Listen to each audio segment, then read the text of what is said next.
In this video, I am going to show you how to use HTTP requests in Laravel. As an example, I am going to show you how we can get information out of the request property. First, I'm going to create a controller named URI controller. So PHP artisan make controller.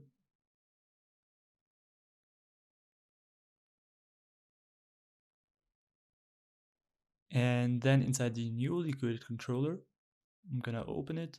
And first I'm going to make sure that we are using the request. And inside the class, I'm going to add a function, a public function named index. And inside the parameter, we are going to access the HTTP request. And inside the function body, I'm going to create a variable called path. And this will be set equal to the request variable. And on this variable, I'm going to call the method path, which is an integrated method from Laravel. And this method will return the path information for the request. And in the next line, I'm going to echo out this information. So I'm going to write path method followed by the path variable. Then in the next line, I'm going to add a break line element inside echo. And after that, what I'm going to do is I'm going to copy the whole code and I'm going to paste it out. And I'm going to replace path with the URL. So I'm going to change it inside here as well. So URL method, then save the file. And then what I'm going to do is I'm going to the web.php file. And inside here, I'm going to add the URI controller first.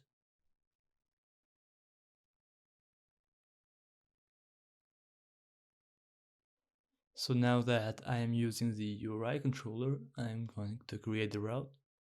And for this route, I'm going to use a get method.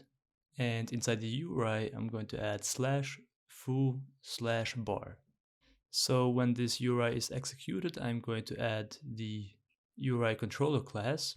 And inside the URI controller, I'm going to use the index method that we just created. So once you have that, save the file and then go to the web app. And inside the URI, we're going to add /foo/bar. And as you can see, we're getting the path method and the URL method that we included inside the URI controller. So now just to explain to you more how we can use requests in Laravel, I'm going to create a form where we can fill data and then we can use the submit button to send the data to the database. So as you can see, I have already created the HTML form. And inside the form element, I have added two attributes, action and method. Inside the action method, we can specify where to send the form data once the form is submitted, and inside the method attribute, on the other hand, we can specify the HTTP method that we want to use. In the next line, I have added the CSRF token, which is used to keep the HTML form safe from attackers, but more of that I'm going to explain in the next video. Then we have multiple input elements. The first is going to be name, and the other one is going to be class. And then we have another input, which is going to be a submit type.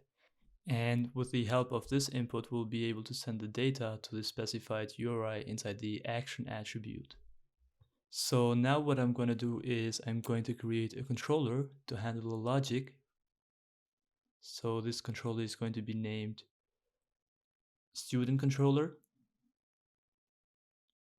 And once you have created the controller, go to the controller file. And inside here, we need to include the model that I have created for the database. So just to show you the model, this is this one here. And I have linked the model with the database table called student. So just to show you how the database table looks like, I'm going to phpMyAdmin, and inside student, I have added the name and class attribute. So I'm gonna close this, and then I'm going to open the controller.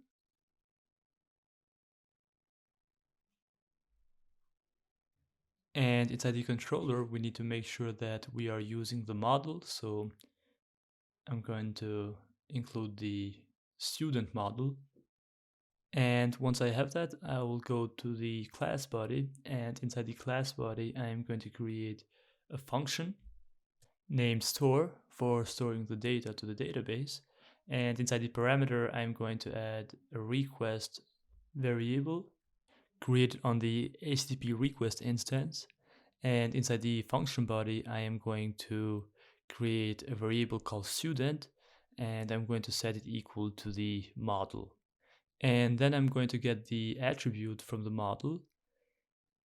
This is going to be the attribute name, and I'm going to set it equal to request and then the name from the input that we are using to get the name. And I'm going to do the same thing for the class as well. So I'm going to replace name with class. And once I have that, I'm going to call the save function on student to save the data that we are getting from the HTML form.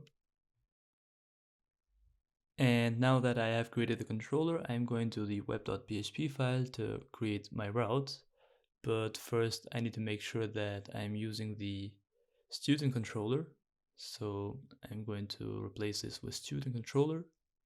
And then I will move on creating two routes. The one route will return the blade file where the HTML form is, and the other route will handle the logic for the student controller. So first I'm going to create the route that is going to return the view. So it is going to be a get function. And once we type register on the URI, it will return the register blade file where the HTML form is. So I'm going to return the view named register. Then I'm going to create the new route, and this route is going to have a post method. And inside the URI, I'm going to add the URI that I have assigned inside the action attribute. So I'm going to paste it out. And then I'm going to call the student controller. So student controller class. And then I'm going to call the method that I have created. So this was a store method. So now that I'm done creating the routes, I'm going to call the register URI. And as you can see, we're getting back the HTML form. So I'm gonna zoom it. And now I'm gonna add a random name. So John Doe. And I'm gonna register him inside the history class. So once we click on register, we'll get nothing back. But if we go inside the database and refresh the database, then you will see that we have successfully added a new record sending request from the HTML form. If we would change the HTTP method inside the web.php file from post to get, then if we would test it, then you will get this error, which means that the post method that is assigned in the HTML form is not supported anymore because we have changed the route from post to get. So this is how we can use request and HTTP methods in Laravel. I hope you find it helpful. Leave a like and a subscribe if yes, and see you next time.